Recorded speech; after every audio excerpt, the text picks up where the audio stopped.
오늘 이제 설날 마지막 날이잖아요. 아마 여러분들 많이 쉬시고 또 여러 일들이 많으셔서 또 오늘 이렇게 예배 자리에 나오시는 게 쉽지 않았을 텐데도 불구하고 오늘 이렇게 예배하실 수 있는 그런 은혜를 허락하신 하나님께 감사드리고 또 이 자리를 기억하신 여러분들에게 하나님의 크신 사랑과 은혜가 충만하시기를 간절히 소망합니다. 네. 여러분 설날에 이렇게 어떠셨어요? 설날을 계속 하시면 좋겠어요? 아니면 설날이 빨리 끝나셨으면 좋겠어요? 이게 사람의 입장의 차이가 조금씩 있는 것 같아요. 설날이 쉬는 날인 사람은 좀 더 쉬었으면 좋겠고, 오히려 설날이 일하는 날이면 오히려 조금은 빨리 지나갔으면 좋겠다, 이런 생각이 있을 것 같아요. 우리가 설 그러면 참 좋은 날이고 풍성한 날이고 우리 가족들이 함께 모여서 사랑을 나누는 날이지만, 그럼에도 불구하고 설이 끝나는 마당에 우리에게 또 여러 가지 염려와 걱정이 있는 것 같습니다. 여러분, 이제 설 연휴가 끝나고 이제 2월에 그러한 또 우리의 본격적인 우리의 삶으로 돌아가실 텐데, 여러분들은 기대가 되세요? 아니면 좀 두려우세요? 염려가 되세요? 저도 또 일상에 또 그렇게 또 치열하게 또 분주하게 살아가야 되는 그 2월을 생각해보면 또 여러 가지 피곤한 일들도 있겠고, 또 하나는 또 새롭게 시작하는 여러 가지 일들이 있다 보니까 그 일들에 대한 불안과 두려움도 있는 게 사실인 것 같아요. 그래서 그냥 이 시간이 그냥 여기 멈췄으면 하는 그런 생각들도 가끔씩은 있는 것 같고요. 그럼에도 불구하고 우리는 하루하루를 또 살아가야 됩니다. 그리고 더 나아가서는 하나님께서 우리에게 주신 그 소명대로 또 우리의 삶을 더욱더 성장시키고 발전시켜 가야 되겠죠. 그러면서 우리가 어떻게 그러면 2월의 삶을 또 우리 2019년을 살아나면서 동시에 승리하는 삶이 될 것인가 생각해 보려고 합니다. 여러분, 참 우리나라가 살기 좋아진 상황들을 여러 가지를 보게 되는데, 특별히 우리나라가 IT 강국이라고 하잖아요. 근데 막상 우리가 한국에 있으면서 우리 참 인터넷이나 혹은 여러 가지 IT 기계들을 쓸 때 보면 또 우리 나름대로 불만이 많이 있어요. 그쵸? 근데 솔직히 이제 우리나라가 지금 이제 그 인터넷이 이제 5G로 가는 거 아시죠? 근데 여러분, 5G가 되는 나라가 우리나라밖에 없어요. 솔직하게 지금 아직도 미국도요 3G 쓰고 있고요, 빨리 써야 4G 쓰거든. 그런데 지금 우리나라는 5G를 쓴다고 한단 말이에요. 그래서 저희 나라에서 보면 우리가 이제 어떤 인터넷이나 IT 기기를 활용해서 쓸 수 있는 여러 가지 앱들이 많이 이제 발전했죠. 세상에서 특별히 세계 IT 기업들이 무엇인가 이렇게 세상에 무엇인가 시제품을 내놓을 때 가장 먼저 시작하는 게 우리나라라는 거죠. 그래서 우리나라 사람들의 반응과 그런 환경 안에서 어떻게 돌아가는지를 분석해서 자기들이 이제 전략적으로 어떻게 할 것인지를 짜는 거죠. 그러면서 이제 요즘에 한번 생각해 보는 거예요. 요즘 시대에 특별히 우리가 살아가는 2019년도에 우리가 IT 기기를 많이 쓰고 있지만, 웹도 많이 쓰고 있지만, 우리 삶 속에서 가장 빼놓을 수 없는 앱이 뭐라고 생각하세요? 요즘에 쓰고 계시는 여러분 핸드폰 속에서 내비게이션. 혹시 여러분 근데 카톡이 없어졌다고 생각해 보세요. 여러분 일상이 어떻게 되실 것 같아요? 거의 그냥 우리 초죽음이 될 것 같아요. 왜냐면 저희도 보면 거의 카톡으로 파일부터 시작해서 회의 내용, 뭐 순간순간의 이야기의 모든 것을 다 카톡으로 하고요. 가끔씩은 통화도 카톡으로 하고 있잖아요. 근데 여러분, 이 카톡이라는 게 참 쓰기가 편해요. 예전에는 이제 우리가 저희 세대 때만 해도 이 카톡에 그 샘플이 되던 모델이 있었죠. 뭐였었죠? MSN 메신저. 그쵸? 그래서 그 메신저를 컴퓨터에 붙들려가지고 쓰다가 이 카톡이 어떤 혁명을 일으켰냐면 사람들을 컴퓨터 앞에서 떠나게 했죠. 핸드폰을 가지고 언제나 어디서나 서로에게 이야기할 수 있고 파일을 주고받을 수 있는 그런 것으로 만들었어요. 근데 여러분, 이 카톡을 쓰는 우리 입장에서는 되게 손쉽게 쓰잖아요. 우리가 만약에 카톡을 쓰고 싶으면 그냥 그 앱 마켓에 들어가서 다운로드 해가지고 저희는 핸드폰에 깔면 바로 쓸 수 있어요. 그쵸? 뭐 가입 조건들이 있겠죠. 가입하려면 우리의 이름 여러 가지 뭐 넣어야 될 것이 있지만 돈을 내는 것도 없고 그냥 조금만 우리가 시간만 들이면 그 웹을 편리하게 쓸 수 있다 이거죠. 근데 여러분 만약에 이 카톡을 여러분들이 처음으로 개발해서 쓴다고 생각해 보세요. 여러분들 같으면 이 카톡을 쓰실 수 있겠어요? 여러분 이 카톡이요 생각보다 매우 고차원적인 기술들이 많이 들어가 있어요. 세상적으로 얘기하자면 코딩의 기술이 있어야 될 것이고 더 나아가서는 프로그램을 짜는 여러 가지 기술도 있어야 될 것이고 더 나아가서는 인터넷 환경 속에서 그것들이 유기적으로 돌아갈 수 있는 그런 것까지도 우리는 감안해서 써야 될 거예요.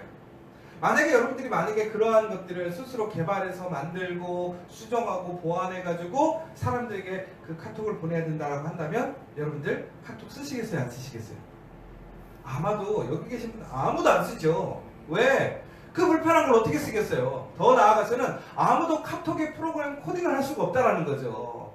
너무 어려워요. 힘들어요. 그런데 지금 우리는 어떻게 돼 있어요?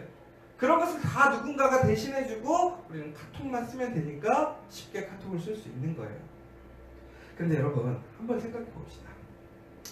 카톡의 이점은 뭐냐면 많은 사람들이 언제 어디서든지 서로가 서로에게 연락할 수 있게 되었어요.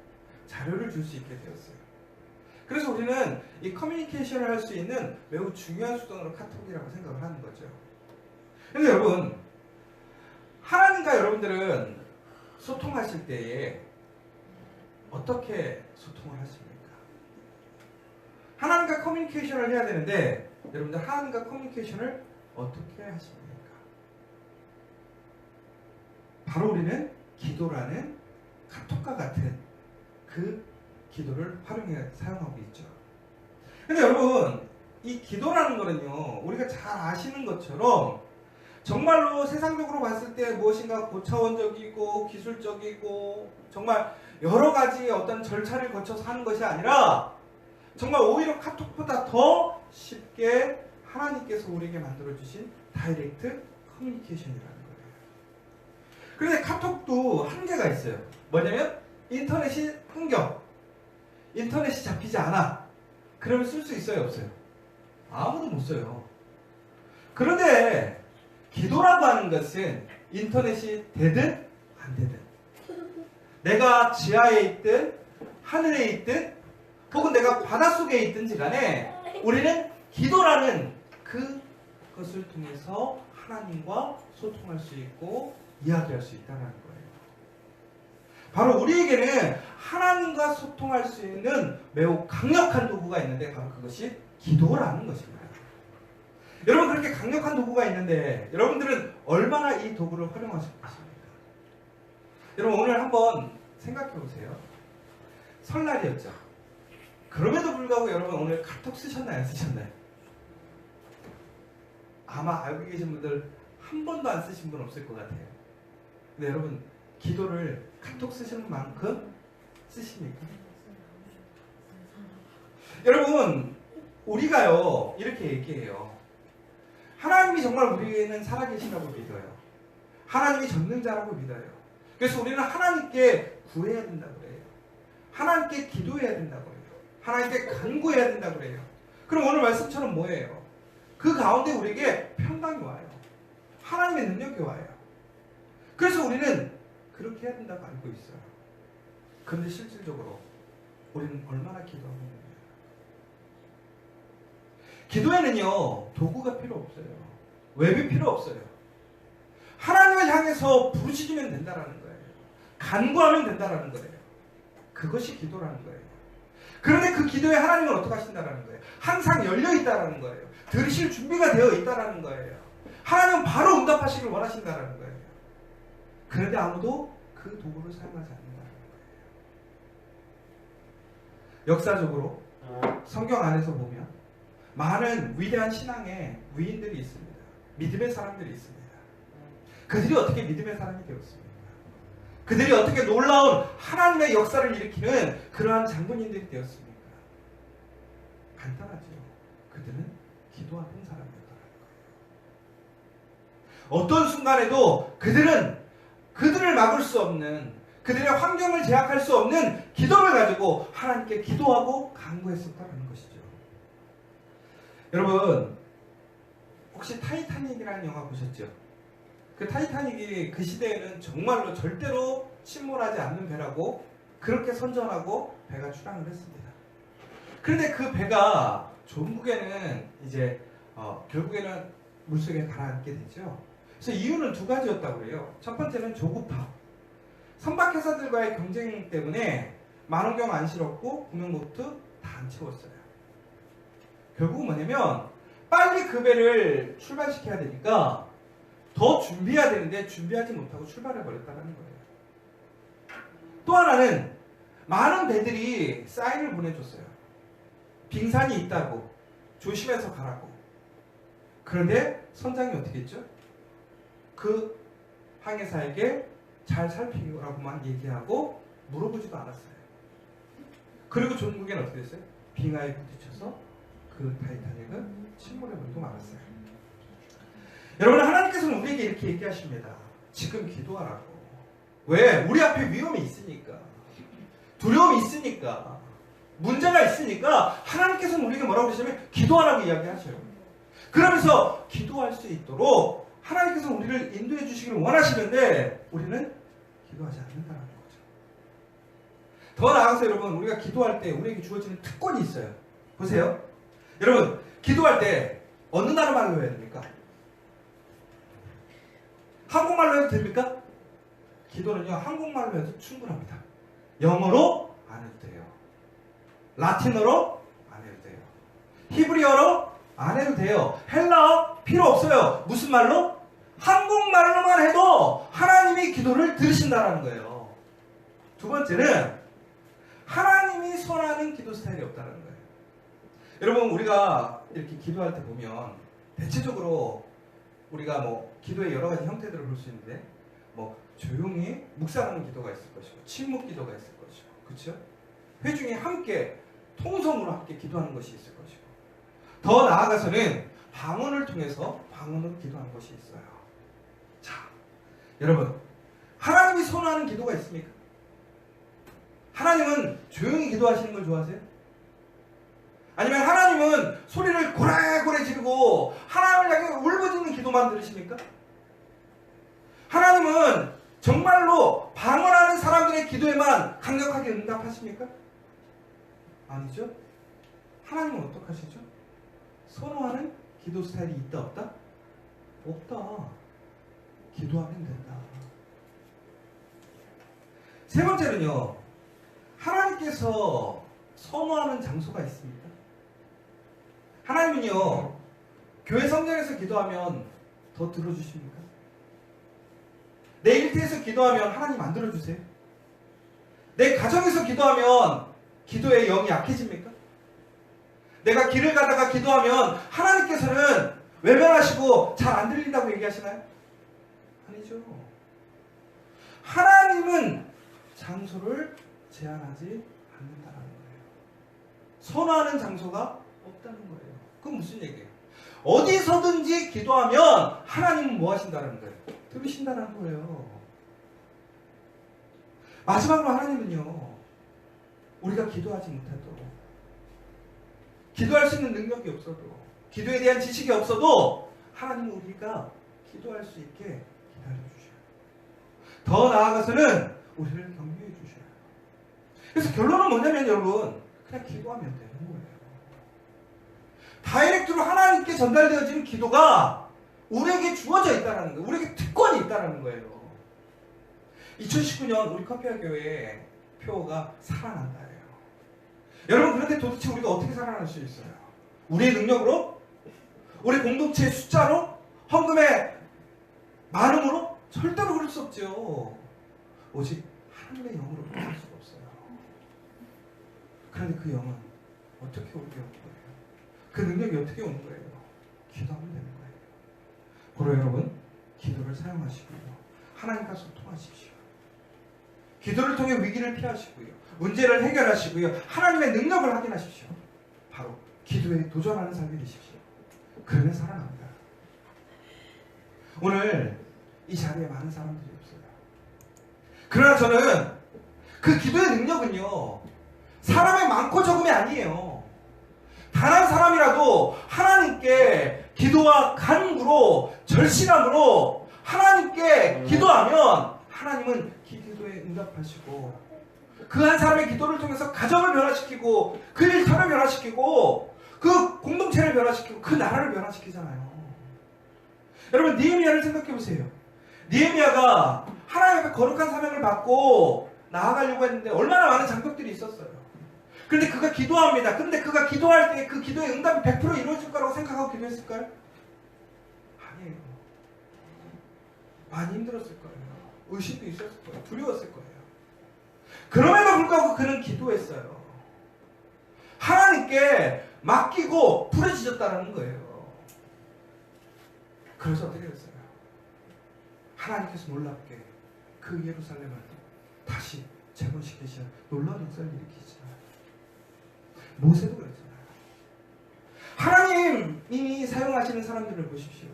그들은 그렇게 하나님의 놀라운 일들에 기도로 참여했고 기도로 그 문제를 뚫어갔다라는 거예요.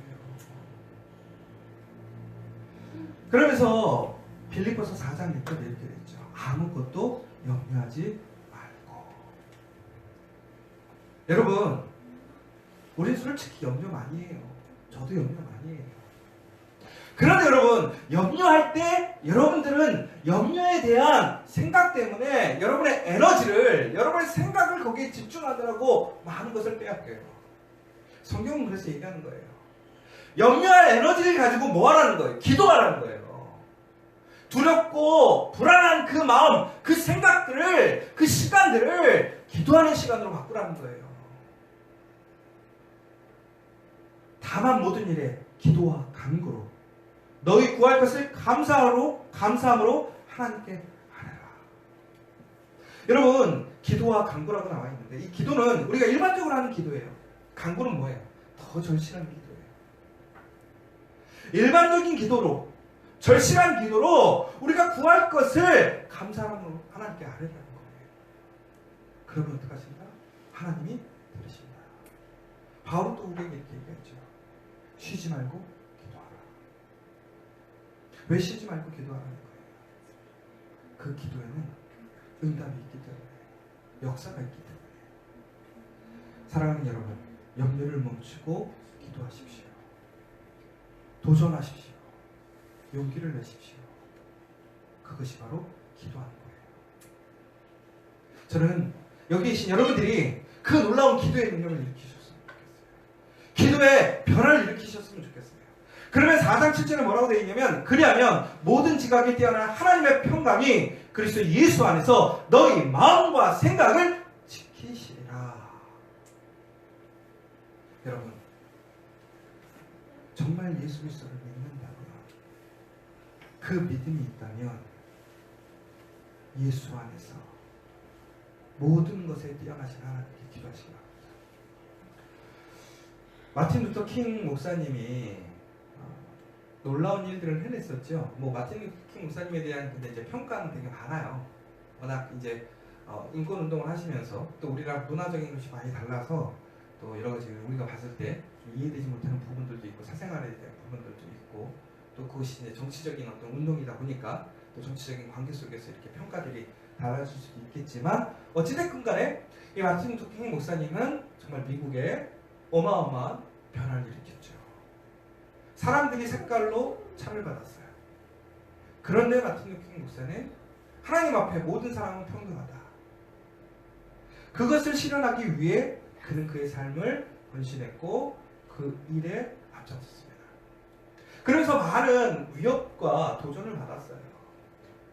그리고 많은 회유도 받았어요. 유혹도 있었어요. 그럼에도 불구하고 그는 그의 갈 길을 변함없이 끝까지 나아갔죠. 그가 암살당할 위험들이 있다 보니까 나라에서도 그가 암살당하면 문제가 생기니까 그에게 조금 멈추라고, 그날은 잠시 쉬라고 얘기했어요. 그럼에도 불구하고 그는 어떻게 한 줄 아세요? 그럴 수 없다고 해요. 숨을 수 없다고 해요. 나는 앞으로 나아가야 된대요. 왜 그런지 아세요? 그가 연설회장마다 가서 했던 이야기들의 핵심이 뭐였는 줄 아세요? 우리가 지금 가는 길에서 우리는 돌아올 수 없다라는 거예요. 왜 돌아올 수 없느냐? 우리의 길은 오직 한 길밖에 없기 때문에. 어떤 길? 승리의 길밖에 없다라는 거예요. 우리는 너무 많이 왔다라는 거예요. 이제 승리가 코앞이기 때문에 우리는 결코 물러설 수 없다라는 거예요. 그 승리를 포기할 것이냐? 아니라는 거죠. 그러므로 우리는 그 승리의 눈앞에 있으니까 더 힘내서 조금만 더 가자라고 그 사람들을 격려하면서 나아갔습니다. 중국은 어떻게 됐어요? 변화가 그랬죠. 그 흑인들이 투표권을 얻게 되고 중국에는 평등한 나라가 되었어요. 제가 예전에 참 어이없는 권투 경기를 한번 봤어요. 이게 뭐였냐면 정말 명승부였어요. 두 선수가 링에서 치열하게 싸우는 거예요. 치고받고. 근데 희한하게 얼마나 치열하게 싸웠는지 한 번은 이쪽 선수가 다운되고 또 한 번은 이쪽 선수가 다운되고 그러면서 번갈아 가면서 2번 이상씩 다운된 거예요. 그러니까 얼마나 경기가 치열하겠어요. 그런데 이 두 선수가 거의 지친 상태가 된 거죠. 그런데 이 경기가 거의 끝나갈 쯤에 이 오른쪽에 있던 한 선수가 이제 거의 승기를 잡았어요. 2번씩 다운을 당했는데도 불구하고 그들이 치열하게 싸웠지만 왼쪽의 선수는 이제 많이 지친 거였죠. 그래서 이 왼쪽에 있는 선수가 왼쪽 코너로 몰리면서 이 오른쪽 선수가 거의 일방적으로 이제 펀치를 때리고 있었죠. 그러니까 결국에는 이 선수가 거의 쓰러질 타임이었어요. 근데 그때 아주 아이러니한 상황이 생겼어요. 뭐냐면 갑자기 하늘에 뭐가 날아왔냐면 하얀 수건이 들어왔어요. 여러분 하얀 수건이 링 안에 들어온다는 건 뭐죠? 게임을 포기하는 거예요. 근데 너무나 아이러니한 건 그 수건을 누가 던졌는 줄 아세요? 승리를 코앞에 두고 있던 그 선수 코치가 수건을 던진 거예요. 이해가 안 되죠? 아니 맞고 있는 선수가 너무 맞아서 그 선수가 위험할 것 같아서 그 코치가 하얀 수건을 던지면 이해가 되는데 그쵸? 그런데 그 상황에서 더 아이러니한 일이 생겼어요. 어처구니없는 일이 생겼어요. 심판이 그 수건을 보자마자 어떻게 했을까요? 원래 심판은 그 수건이 들어오면 경기를 종료시키죠. 근데 그 심판이요 그 수건을 딱 잡더니 다시 밖으로 던져버렸어요. 정글에 누가 이겼을까요? 그 승리를 앞두고 있던 그 친구가 이겼어요. 그래서 나중에 그 게임이 딱 끝나고 나서 난장판이 됐어요. 그 선수랑 코치 싸우고 심판하고 싸우고 완전히 난리가 난 거예요. 근데 여러분 한번 보세요. 이 게임이 말이 됩니까?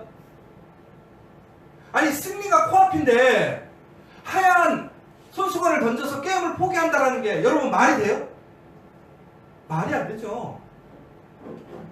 여러분 근데 이것이 우리의 삶하고 똑같다는 거예요. 우리는 하나님 앞에서 기도함으로 우리 앞에 승리가 눈앞에 있는데 우리는 너무나 쉽게 좌절하고 포기하고 어이없게 흰수건 던져버리는 일이 너무나 많더라는 거예요. 승리가 코앞인데. 사랑하는 여러분, 지금 우리 앞에 승리가 있음을 기억하십시오. 지금 힘이 떨어지고 다시 포기하고 싶은 마음이 있다면 기도하십시오. 기도하심을 통해서 하나님이 주시는 능력으로 승리하는 그 삶을 나아가는 겁니다. 바로 그때 하나님께서 우리에게 주시는 그 평안과 기쁨이 여러분과 우리의 삶을 변화시킬 줄 믿습니다. 이 시간에 함께 기도했으면 좋겠습니다. 여러분, 많은 사람들이 기도하다가 포기해버립니다. 그런데 우리는 기도라는 강력한 무기를 가지고 있어요. 아무도 우리를 방해할 수 없고 다이렉트로 하나님께 우리의 말을 전할 수 있는 그 도구가 있어요. 하나님은 기도하는 사람들, 기도의 언어, 기도의 장소, 형태 선호하시지 않아요. 내가 오늘 기도하면 그것이 바로 하나님이 선호하시는 장소요, 내 언어요, 내 형태가 되는 거예요. 여러분, 그 강력한 기도를 사용하십시오. 그 기도에 도전하십시오. 그래서 기도의 능력을 입는 우리가 되기를 원합니다. 그래서 살아나는 우리가 되기를 원합니다. 이 시간 다시 한번 2019년 하나님 기도하게 하여 주시옵소서. 기도의 능력으로 살아나게 하여 주시옵소서. 기도와 간구로 주님께 맡기는 삶, 변화시키는 삶이 될 수 있도록 하나님 도와주시옵소서. 함께 기도하시기 원합니다. 우리 함께 기도하도록